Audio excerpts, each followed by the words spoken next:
여러분, 어느 날 밤 문득 천장을 바라보며 이런 생각을 해보신 적이 있으신가요? 나는 지금 제대로 살고 있는 걸까? 늘어가는 약봉지, 예전 같지 않은 몸, 자꾸만 작아지는 내 마음. 나이가 들수록 우리는 피할 수 없는 삶의 끝을 직감합니다. 내 자리가 조금씩 지워지고 인간관계마저 조금씩 좁아지면서 원인 모를 허무감이 밀려오곤 하죠. 나는 대체 무엇을 위해 그토록 아등바등 살아왔나? 그 물음이 밤잠을 빼앗기도 합니다.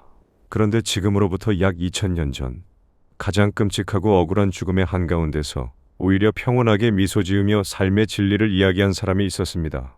로마 제국의 최고 권력자였지만 정작 자신이 손수 가르쳐 황제로 키워낸 네로에게 사형 선고를 받고 스스로 혈관을 그어야 했던 철학자 바로 세네카입니다. 역사가 타키투스는 그의 연대기 15건에 그 처참하고도 숭고한 마지막 순간을 생생하게 기록했습니다.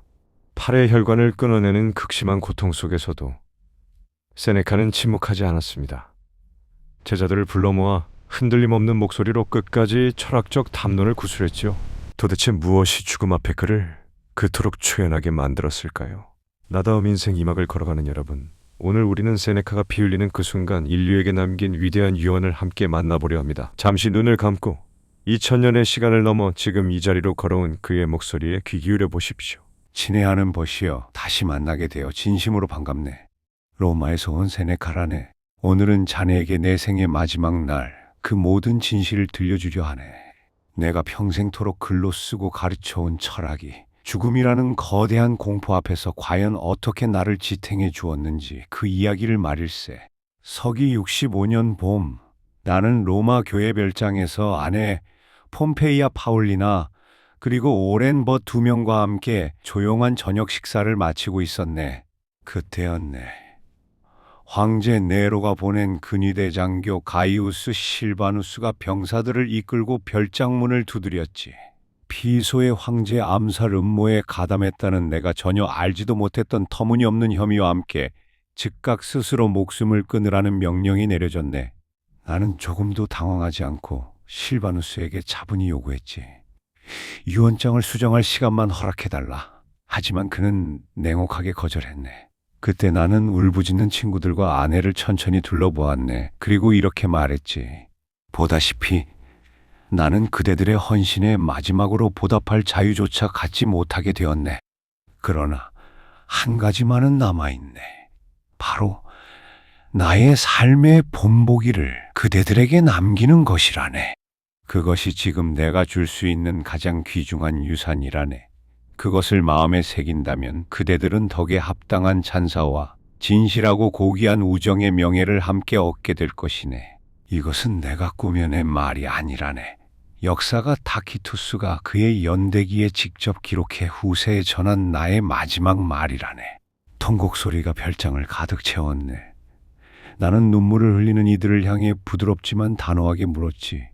우리가 그토록 오랫동안 함께 갈고 닦아온 철학의 지혜는 다 어디로 갔는가? 다가올 불행에 맞서는 이성의 힘을 어디에 두었단 말인가? 어머니와 형제마저 손수 죽인 자가 스승이라고 해서 살려줄 리 없다는 것을 우리 모두 이미 알고 있지 않았는가? 그리고 나는 아내 파울리나를 마지막으로 품에 안았네. 그녀는 나의 뒤를 따르겠다며 함께 칼을 들었지. 나는 그녀를 말리고 싶었지만 그녀의 의지를 꺾지 않았네. 삶의 영광보다 사랑하는 이와 함께하는 죽음을 택한 그 용기를 어찌 막을 수 있었겠는가? 우리는 함께 각자의 팔목 혈관을 그었네. 그러나 벗이여, 나는 이미 늙고 쇠약해진 몸이었다네. 수십 년간 알아온 지병 탓에 피는 차갑게 식어 있었고 생명은 더디게 너무도 고통스럽게 빠져나갔네. 다리와 무릎의 혈관마저 끊어냈지만 죽음은 쉽사리 찾아오지 않았지. 바로 그 시간이었네.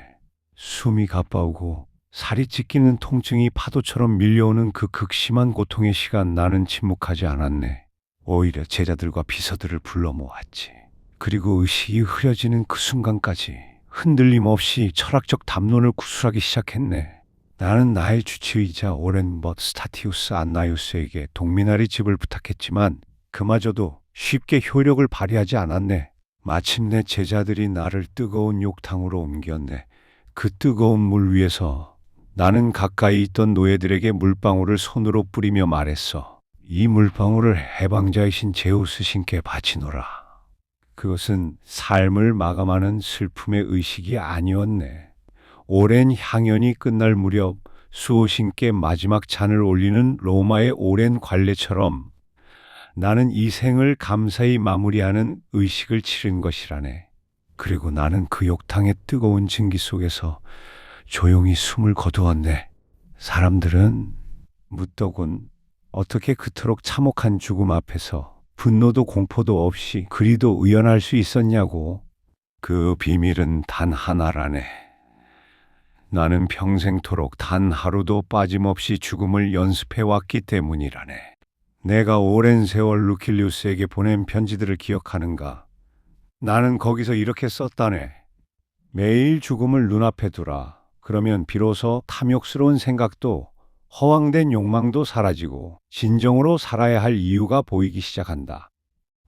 허시여, 지금 내 목소리를 듣고 있는 그대들은 나이가 들어 몸이 쇠약해지고 세상에서 잊혀가는 것 같아 두려워하고 있지. 그것은 그대들이 죽음을 먼 미래에 불쑥 찾아와 내 모든 것을 앗아가는 낯선 강도처럼 여기기 때문이라네. 하지만 내 말을 잘 들어보게. 죽음은 저 멀리 미래에 도사리고 있는 것이 아니라네. 우리가 태어나 첫 숨을 내쉰 바로 그 순간부터 죽음은 언제나 우리 곁에서 동행해 왔다네.